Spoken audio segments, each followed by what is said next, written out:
விடக்கூடாது. முதலாளி சொன்ன மாதிரி கூலி கொடுக்காம குறைச்சு கொடுத்துட்டாரு. என்னது? அதனால நாங்க யாருமே கூலி வாங்காம திரும்பி வந்துட்டோம். ஆமா தம்பி, நாங்களும் கூலி வாங்காம வந்துட்டோம். நியாயமான கூலி கிடைக்கிற வரைக்கும் நாங்க வேலை செய்ய மாட்டோம்னு சொல்லிட்டு வந்துட்டோம். நீங்க கேட்டா தான் முடிவு பறக்கும். இனிமே உங்க பேச்ச மீறி நாங்க என்னைக்கு நடக்க மாட்டோம் தம்பி. அண்ணே, இன்னைக்கு நேர்ல போய் 2ல 1 கேட்டு வந்துருவோம். எல்லாரும் வாங்க.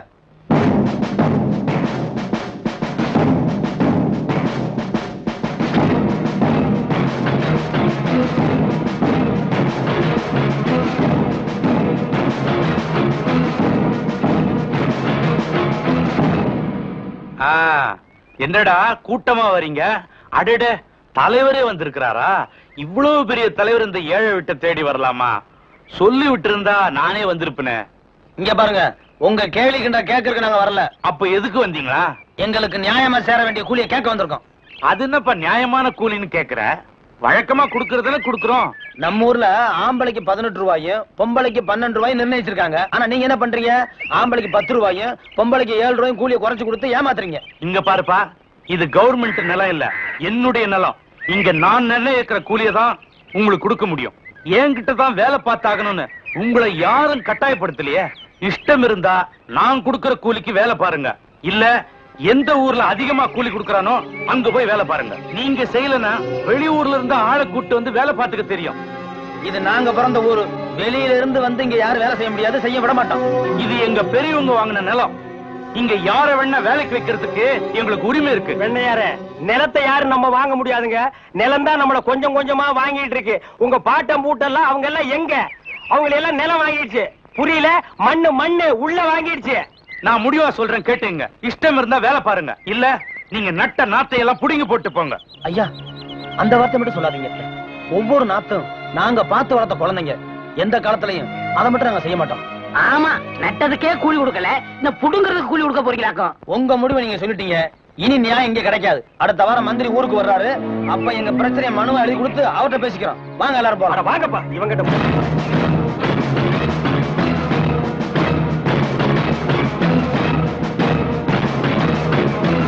அவன் கைய கால வெட்டி முடக்கி போட்டாதான் என் மனசு ஆறும். அட, யாரா அவன்? அவனை வேட்டைக்கு வான்னு கூட கூட்டு போய் சுட்டுக் கொள்றதுக்கு எவ்வளவு நேரம் ஆகும்? அதெல்லாம் செய்யக்கூடாதுரா. நாம தான் அடிச்சோன்னு அவனுக்கு மட்டும்தான் தெரியணும். ஊர்ல யாருக்கும் தெரியக்கூடாது. இதெல்லாம் போய் என்கிட்ட கேட்டுக்கிட்டு.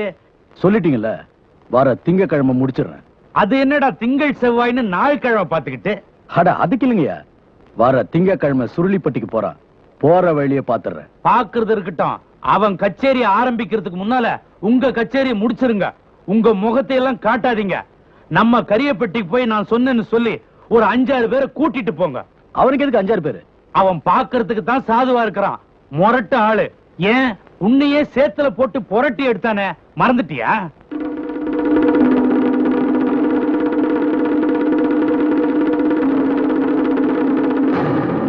அன்பரே, வரும் திங்கட்கிழமை அன்று தாங்கள் கச்சேரிக்கு செல்லும் பொழுது வழியில் தங்களை தாக்குவதற்காக கரியாப்பட்டியிலிருந்து 6 ஆட்களை ஏற்பாடு செய்துள்ளனர். எனவே தயவு செய்து தாங்கள் கச்சேரிக்கு செல்ல வேண்டாம் என்று தாழ்மையுடன் கேட்டுக்கொள்கிறேன். வரும் செவ்வாய் அன்று அழகர் கோயிலுக்கு வந்தால் என்னை சந்திக்கலாம். நான் சிகப்பு ஆடையை உடுத்தி தலையில் மல்லிகை மலரை சூடியிருப்பேன். வருவீர்களா? அண்ணே, என்ன சொன்னாரு? யார் எழுதியிருக்கா? அது வந்து ஒண்ணும் இல்லம்மா, கச்சேரிக்கு கேட்டு எழுதிருக்காங்க. நான் போய் என்னன்னு பார்த்து கேட்டு வந்துடுறேன். அட்வான்ஸ் கொடுத்து வாங்கிட்டு வந்துடுறேம்மா. ஐயா பாரு, தங்கராசு, என்னப்பா இவ்வளவு அவசரமா போறேன்? கச்சேரிக்கா? தங்கராசு, கச்சேரி ஊருக்குள்ள இல்ல, இங்கதான். எங்களை மீறி மேடை ஏறியா? இங்க பாரு, இந்த சலசலப்புக்கெல்லாம் அஞ்சுற ஆள் நான் கிடையாது. உன்ன மாதிரி எத்தனை பேர் வந்தாலும் சரி, நான் மேடை ஏறதான். என்ன யாரும் தடுக்க முடியாது.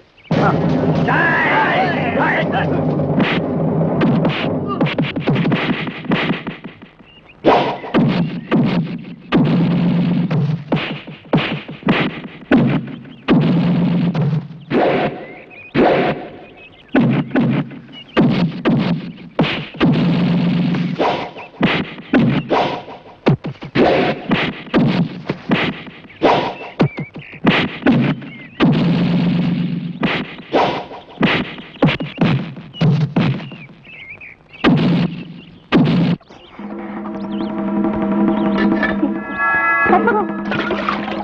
ஏய் நில்லடி. இருடி வர.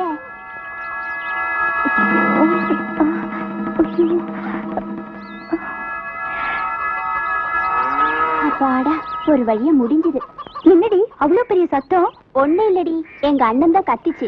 ஐயோ, ரொம்ப வலிச்சிருக்குமே. வலி எல்லாம் பார்த்தா முடியுமா? ஏய், யாராவது வைத்தியர்கிட்ட காமிக்க வேண்டியதுதானே? எதுக்கு? அதான் உங்க அண்ணனுக்கு அடிபட்டு இருக்குமே, அதுக்கு மருந்து போடுதா? எங்க அண்ணனையாவது அடிக்கிறதாவது. யாரு அடிக்க வரேன்னு சொன்னாங்களோ அவங்கள தேடி புடிச்சு அடிச்சிட்டு வந்திருக்காரு. அப்பா, அதுக்குதான் கோழிச்சார் குடிதான் எங்க அம்மா சொல்லிச்சு. அதான் மாட்டேன்னு ஒரே கலாட்டா. என்னம்மா மச்சி விட்டு காத்து குச்சி விட்டு பக்கம்? ஏன் வரக்கூடாதா? இல்ல இல்ல, திடீர்னு இந்த பக்கம் அடிக்குதுன்னு பார்த்தேன். ஏதோ பாடத்துல சந்தேகமா கேட்டு போ வந்திருக்காங்க. அப்படியா? கத்து கொடு கத்து கொடு. கொடுக்க கொடுக்க குறையாம இருக்கிறது கல்வி செலவு ஒண்ணுதான். அது இங்க நிறையவே கொட்டி கிடக்குது, வேற எங்கேயும் கிடைக்காது. இங்கதான் வாங்கிக்கணும். அதுக்குதான் வந்திருக்கேன். இந்த பாரு, நீ பணக்கார பொண்ணு, என்னதான் படிச்சாலும் பாஸ் ஆக போறதில்ல. ஒரு நல்ல மாப்பிள்ளையா பார்த்து கல்யாணம் செட்டில் ஆயிரு.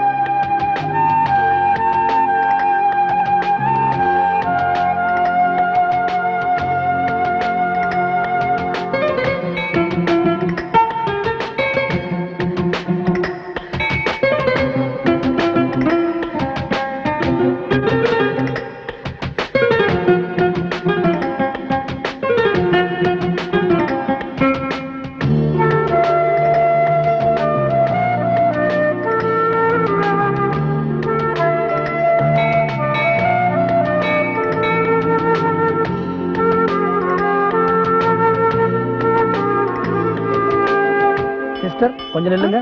கேட்கிறேன், தப்பா நினைக்காதீங்க. என்ன இன்னைக்கு கோயில்ல ஒட்டுமொத்தமா எல்லாரும் சிகப்பு சரியா போட்டிருக்கீங்க? இன்னைக்கு செவ்வாய்க்கிழமை, துர்கையம்மனுக்கு பூஜை. அதனாலதான் எல்லாரும் சிவப்பு புடவை கட்டிட்டு வந்திருக்கோம். இங்க என்னடி பண்ணிட்டு இருக்க? இல்லடி, சாமி ஊர்வலம் வர்றத பாத்துட்டு இருக்கேன்.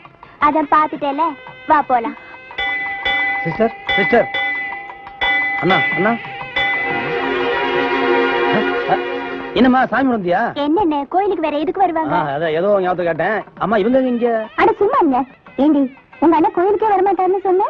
அது வந்து ஒண்ணு இல்லம்மா, என் சிநேகித ஒருத்தன் கோயிலுக்கு சாமி கூட மதுல இருந்து இங்க வர்றோம்னா அவனை தான் தேடி அலைஞ்சுக்கிட்டு இருக்கேன். தேடி வந்தவங்களை பார்த்தாச்சா? நீ வேற பார்த்தா நான் ஏன் நிக்கிறேன்? தங்கச்சி, நான் இங்க வந்ததை உன்னை கூட்டி போவத்தான். இன்னைக்கு சாயங்காலம் கச்சேரி இருக்கு, நீ சீக்கிரம் சாமி வா போலாம். அப்ப சிவகாமி? அது இங்க நிக்கட்டும், நீ வா. வரேன். அட வா. சொல்லுங்க சார், நான் ஏன் சார் தப்பு பண்ணேன்? ஏன் பிடிச்சு போறீங்க? கேளுங்க சார், அவன் எந்த வம்புக்கு போகாதையா. நம்ம கச்சேரிக்கு போய் எவ்வளவு நாள் ஆச்சு தெரியுமா? அண்ணே, பொறுத்தா பூமியே ஆழ்வார்ண்ணே. வட ஸ்டேஷனுக்கு. எதுக்குங்க என்ன பிடிக்கிறீங்க? டேய், பொறுத்தார் பூமையாடுவான்னு சொன்னல, போய் ஆண்டு வா. நீ தாடா என்ன எதுக்கு பிடிக்கிறீங்க? அண்ணே, பொறுத்தார் பூமி ஆழ்வார்ண்ணே, வாங்கண்ணே. சரி வாங்க, எல்லாரும் ஆண்டு வருவோம். வாட ஸ்பீடா. ஐயோ, இங்க வருண்ணே. சபா, சரியான சந்திப்பு. என்ன தம்பி, செய்யறதெல்லாம் செஞ்சுட்டு சைலண்டா வர்ற, இதான் அவன் வேலை இல்ல? கையை விடு சார், நானே வரேன். விட்டு சார், அவன் ஜெயில் தெரியும், போயிடுவான். வேற எப்படி எடுத்துட்டு போக சொல்ற? காலை பிடிச்சி தரத்தன்னு எடுத்துட்டு போனா சந்தோஷமா இருக்குமா?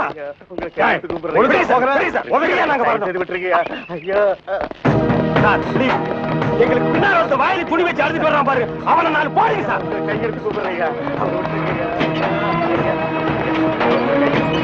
ஐயா ஐயா, கைலாசு ஐயா.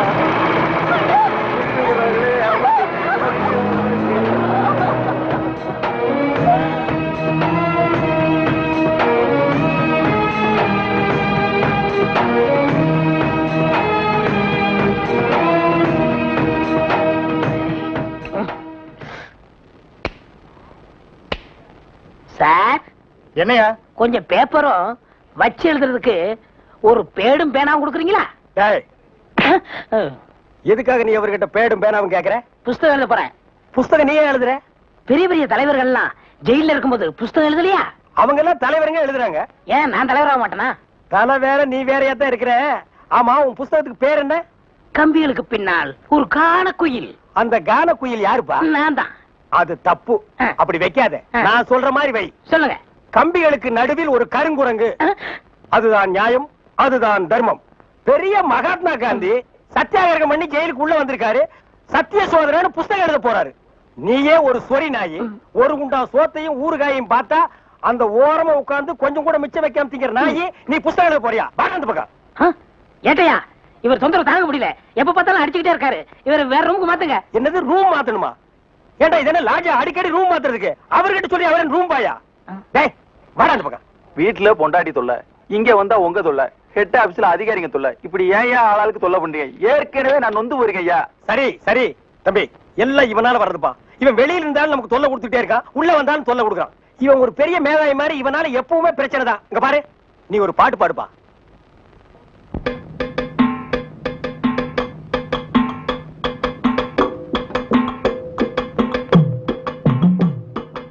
ஏட்டையா, நான் எடுத்து பாட போறேன் நல்ல பாட்டையா.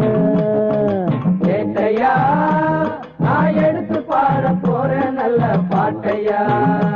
அது ஏழைகளை ஏய்ப்பவர்க்கும் ஏமாத்தி பொழைப்பவர்க்கும் கோழமன கொண்டவர்க்கும் வேட்டையா வேட்டையா.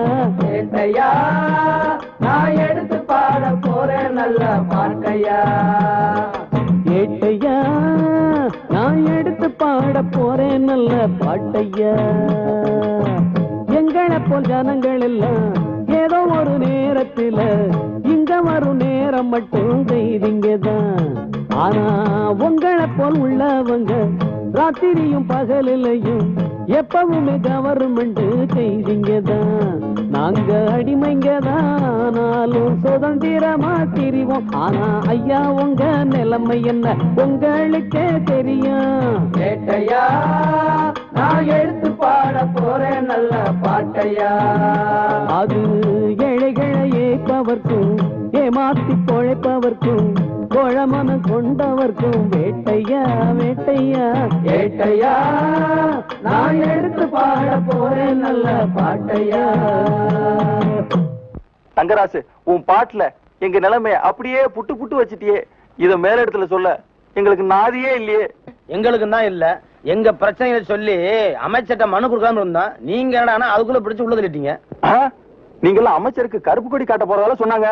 நாங்க எங்க கருப்பு கொடி காட்டுறது? இவனை தான் தூக்கி காட்டணும். நீங்க மட்டும் ரொம்ப சகப்பா. சுமாரா, நாங்க சொல்லலாம்னு இருந்தோம், எங்களை புடிச்சு உள்ள வச்சிட்டீங்களே. எங்களை வெளியே திறந்து விடுங்க, உங்க பிரச்சனையை சேர்த்து நாங்க சொல்றோம். அப்படியா? கருப்பு கொடி காட்ட மாட்டோம்னு எழுதி கொடுத்துட்டு தாராளமா வெளியே போங்க. அண்ணே, இவர் தானே போலீஸ்? இல்லடா, இதாண்டா போலீஸ். அப்ப நம்ம 2 பேரும் கைதி. அண்ணே சும்மாரா எழுதி தரேன், தொடங்க சார்.